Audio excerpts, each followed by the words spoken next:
our buddy Eric is I don't want to say dealing, but is definitely trying to figure out life with his son who has autism, and it really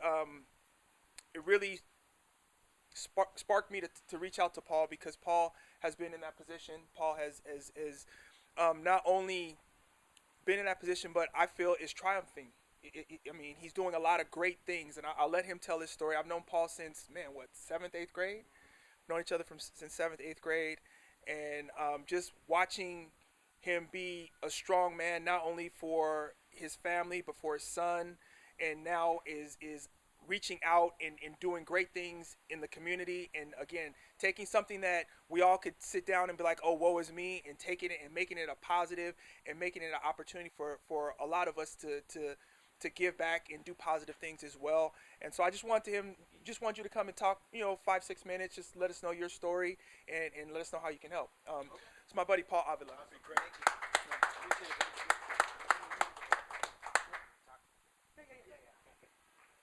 All right, guys. Thank you very much. Appreciate the opportunity. And Deatra called me, and I say, hey, I'm always blessed to share our journey and our story.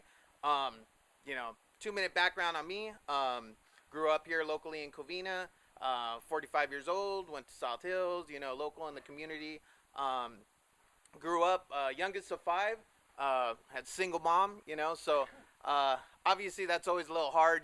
Growing up without dad around much in your life. It was more like a weekend dad and stuff like that. So, in my teen years, like most of us, we start experimenting, maybe going down the wrong path, and that's where I was definitely headed. Really rough years in high school, kicked out, this and that, started drinking, barely squeaked out and graduated. Straight after high school, I found out I was going to be a dad. It wasn't one of those, yeah, I'm going to be a dad. It's like, oh no, I'm going to be a dad, one of those type of things. So I want to say she was 18 years old. I was 20 years old, and I figure I'm having a son on the way. I got to step it up. So little did I know, I had a huge journey ahead of me. Being a young father, like I said, 20 years old, I'm like, all right, I'll bite the bullet. I got a son coming. I got to step it up. Well, what happened when my son was born, we found out he was blind, and I was like, wow, there goes all my dreams. I'm thinking my son's going to drive, he's going to do this, he's going to be in sports, and you have this idea in your head of fatherhood, and I said, okay, well, look at Stevie Wonder, my son's blind, but there's still going to be some things he could do. So it was challenging with me and his mom. Having a son at a young age is already hard, let alone having a son who's blind is very difficult. So now Paulie, I'm Paul, my son's Paulie. Paulie's 4 years old, and we found out he's autistic as well.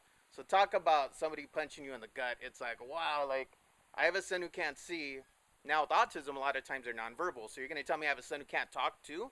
So I went through a phase of 2 years after he was born. Me and mom split. I go straight to the bottle. I'm running amok. I'm getting DUIs. I'm getting in fights. There was a gun charge. I mean, the Paul you see up here today is not the Paul of 20 some years ago, and I was so mad at God. I was pissed off. Going to family parties, I didn't want to go. Why do my nieces and nephews, they get to play, and they're running, and they're smiling. Paulie's in the corner with his head down the whole time. He can't see, can't talk. I was so mad. God, why me? Why did you choose me to live like this? We all get in that rut that feels sorry for me. So it wasn't till a near-death car accident. It was a DUI, blacked out, flipped my truck in Azusa Canyon, just a drunk mess. By now I'm probably like 24, and I remember just waking up in the hospital, and my mom's like, you're lucky you're alive. And I'm like, well, I know it was a bad one, and I don't want to get into all the details. We'll just say it was a high-speed pursuit. Long story short, I made it, totaled my truck, and woke up in the hospital. And I don't know if it was something my mom said, something sparked, and like, what the hell are you doing? If you don't want to live for yourself, live for your son. And it was just something like, God, what am I doing? Like, I'm either going to be dead or in jail. And is this how I want to leave my legacy to my son? So a few years later, I started this organization. I would go to Skid Row, and I said, I want to give back. I had an uncle, hardcore gangbanger, in and out of prison. And when he would get out of prison, he'd go straight to Skid Row. He's like, hey, you know how to milk the system here. I can eat. I have a shelter. This is where you go. So Me and my mom, thank God, back then I was scared. I'm like, why do you take a 5 and 6 year old to Skid Row, And we'd get my uncle's cigarette cartons and food and so forth. Um, Long story short, I didn't know at that point it was planting a seed in my heart. So again, going through all this trauma with Paulie and stuff, I was about 30 and I said, I want to go back to Skid Row. Maybe that's where I can give of myself and God kept me alive for a reason. I want to get back to the community and so forth. My uncle had passed and I said, I want to leave a legacy for my son and my uncle. Those are my two huge inspirations. So long story short, um, I would serve breakfast at Union Rescue Mission in Skid Row. And one day I was walking in my car and I saw this guy with headphones. And I'm like, wow, like music touches the soul. Because again, Paulie can't see and talk. Our only lifesaver with my son is music. So he's with his headphones 24/7, just rocking out. So when I saw this homeless guy with headphones, there was just this connection. I'm like, all right, God, it stopped me in my tracks. Like, how do I connect Paulie, my passion of helping the homeless, and music, which is our lifesaver? Went home, praying on it. I'm like, there's something there. So I started a thing called Paulie's Project.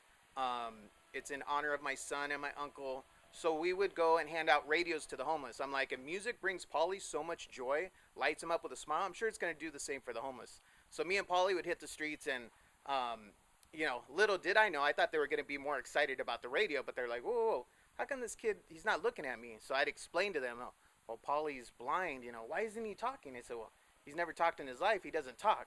So when you're homeless in a tent, you're like, who am I to complain? This young angel can't see and talk and he's handing me a radio. It just totally flips the script. So all of a sudden it humbles them real quick and we walk away, hey, God bless. And we kind of leave them dumbfounded. Like, again, who am I to complain? Yeah, I'm homeless, but I could still get up and do something with my life. So I could go on a whole tangent of how Paulie's Project has grown, but we're here 9 years later. We're a 50C nonprofit. We have an street outreach team that goes out every other Sunday to Skid Row. We were just out there this past Sunday. We had a turkey meal. So I'll normally have a solid 20 to 30 volunteers. But we do so much more than just handing out the radios now. It's clothes. And that's why I tell people, our story doesn't end there. We need help from the community. You might be saying, hey, Paul, I don't want to be on the front lines in Skid Row. And I get it. It's not for everybody. But how could you help me? Hey, Paul, here's some cases of water for your group. Here's some hygiene items. I'll have a sock drive at my work, or we'll collect blankets. Like, that's what I need. We are constantly in the community giving back. So this Sunday, I saw 200 people. 200 blankets given out, 200 pairs of socks, 200 meals. It doesn't come free. It's not easy. Having a nonprofit, it's tough work. So people say, how do you balance it? And as I've gotten closer to the Lord, I just feel like He's giving me the patience. He's giving me the compassion. I think Paulie's prepared me for this work.